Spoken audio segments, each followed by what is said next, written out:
আসসালামু আলাইকুম। চলে আসলাম প্যানে তৈরি সুপার ইয়াম্মি প্যান পিৎজার রেসিপি নিয়ে।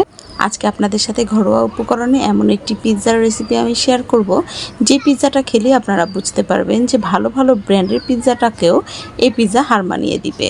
এতে করে একদিকে যেমন কম খরচে অনেক বড় একটি পিৎজা তৈরি করে খাওয়া যায়, আর আরেক দিকে একেবারে ঘরোয়া উপকরণে বাচ্চাদেরকে স্বাস্থ্যসম্মত পিৎজা তৈরি করে দেওয়া যায়। তাহলে চলুন পিৎজা তৈরির কাজ শুরু করে দেওয়া যাক। আমি একটি প্যানে প্রথমে নিয়ে নিচ্ছি 1.5 কাপ পরিমাণ ময়দা। এখানে আটাটাও ইউজ করা যাবে, কোনো সমস্যা নেই।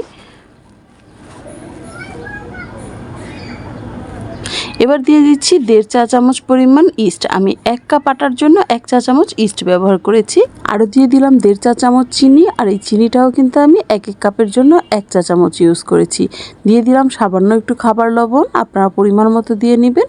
এবার ভালোভাবে শুকনো উপকরণগুলি মিশিয়ে আস্তে আস্তে পানি অ্যাড করব।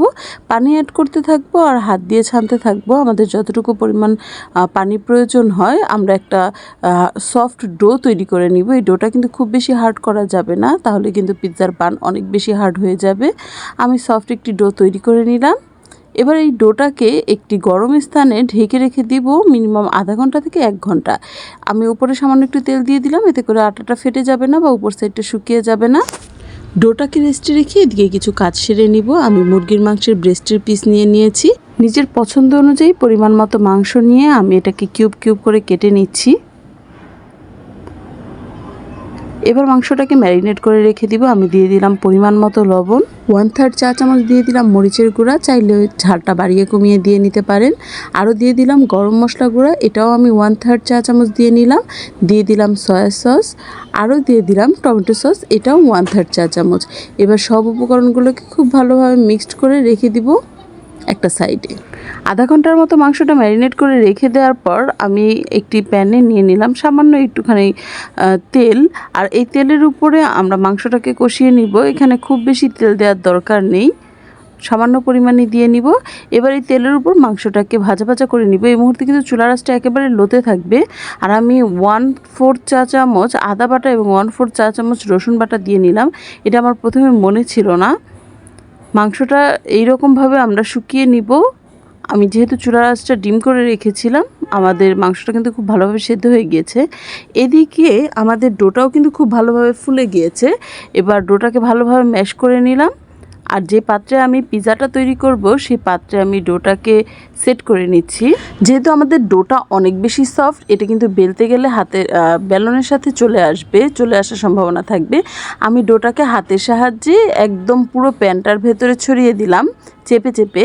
এবার একটি কাঁটা চামচের সাহায্যে সম্পূর্ণ রুটিটাকে ছিদ্র করে নিলাম, যেন পিৎজা তৈরির সময় এটা ফুলে না উঠে। এবার আমি দিয়ে দিলাম 2 টেবিল চামচ টমেটো সস এবং 2 টেবিল চামচ চিলি সস। এটা কিন্তু চিলি সস, এটার কারণে কিন্তু ঝাল হবে পিৎজাটা। আপনার যদি এই চিলি সসটা বাসায় না থাকে, তাহলে চিকেন যখন আপনারা ভাজবেন বা ম্যারিনেট করবেন তখন ঝালের পরিমাণটা একটু বাড়িয়ে দিতে পারেন।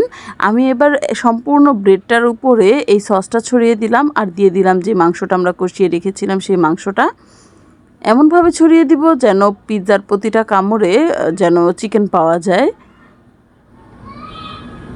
এবার দিয়ে দিলাম সসেজ। আমি গোল গোল করে এইরকমভাবে কেটে রেখেছিলাম।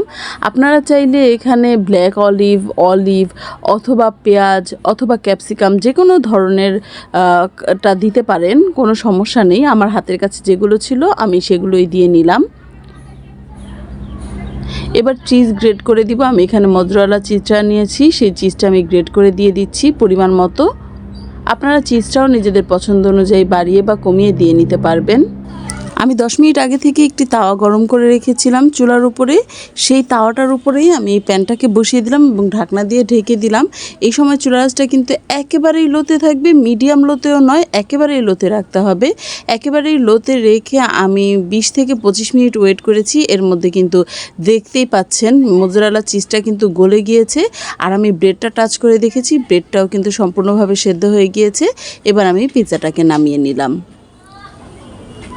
পিৎজা তৈরি একেবারেই কমপ্লিট। এবার নিজের পছন্দ অনুযায়ী কাট করে নেন, ফ্যামিলি পার্সন অনুযায়ী। আর আমার পিৎজাটা একেবারেই খাওয়ার জন্য প্রস্তুত। আমি আজকের মতো এখানেই বিদায় নিয়ে নিব। চলে আসবো আরেকদিন নতুন আরও একটি রেসিপি নিয়ে। সেই পর্যন্ত আপনারা ভালো থাকবেন, সুস্থ থাকবেন, আমাদের জন্য দোয়া করবেন। আল্লাহ হাফেজ।